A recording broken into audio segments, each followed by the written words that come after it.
Hi, good morning, sorry, good afternoon friends. எப்படி இருக்கீங்க? நல்லா இருக்கீங்களா? 2024 எப்படி இருந்தது?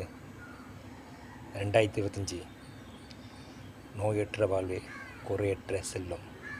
அது அந்த சொல்லுக்கேற்ப அனைவரும் இருக்க வேண்டும் என்பது என்னுடைய விருப்பம். 2024 கஷ்டங்கள் ஏற்பட்டிருக்கலாம். இனி வர காலங்களில் அனைவரும் நோய் நொடி இல்லாமல் நல்லா இருக்கணும். அதுக்கு நேரத்துக்கு உணவு அருந்தணும், நேரத்துக்கு தூங்கணும், நேரத்தோடு உழைக்கணும், கரெக்டாக இருக்கணும்.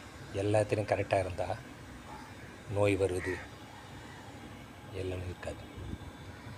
அதனால் நோய் வராமல் பார்த்துக்கிறதுக்கு நம்ம கையில் இருக்குது.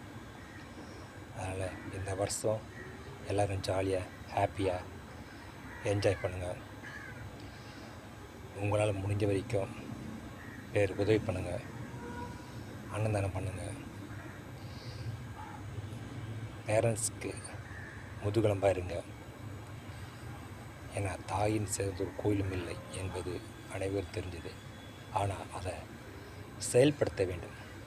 அதுதான் என்னுடைய அன்பு வேண்டுகோள். அதனால் எல்லோரும் தன்னுடைய கடமையை சரிவர செய்யணும். காலையில் எழுந்துச்சி குளிச்சுடுங்க, உங்கள் விரும்புகிற தெய்வத்தை வணங்குங்க.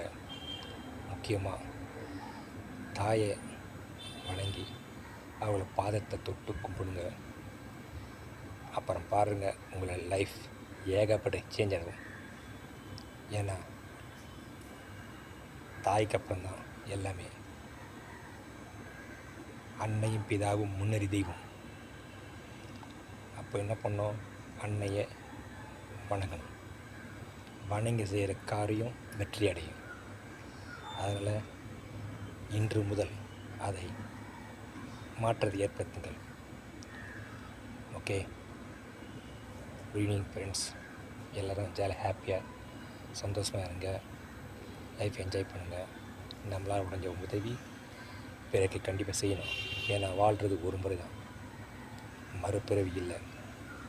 எல்லாம் இருக்குன்னாங்க, ஆனால் உறுதி இல்லை. அது இருந்த பிறவியில் நம்மளால் இயன்ற உதவி தனக்கு பின் தான் தானன்றாங்க, கரெக்ட். அதனால் உங்களால் முடிஞ்ச உதவியை பிறகு எந்த விதத்திலான பண உதவி செய்யலாம், பொருள் உதவி செய்யலாம், உழைப்பு உதவி செய்யலாம், எப்படி வேணால் செய்யலாம். ஆனால் செய்யுங்க. செஞ்சால் உங்கள் லைஃப் சூப்பராக இருக்கும். Okay, good afternoon.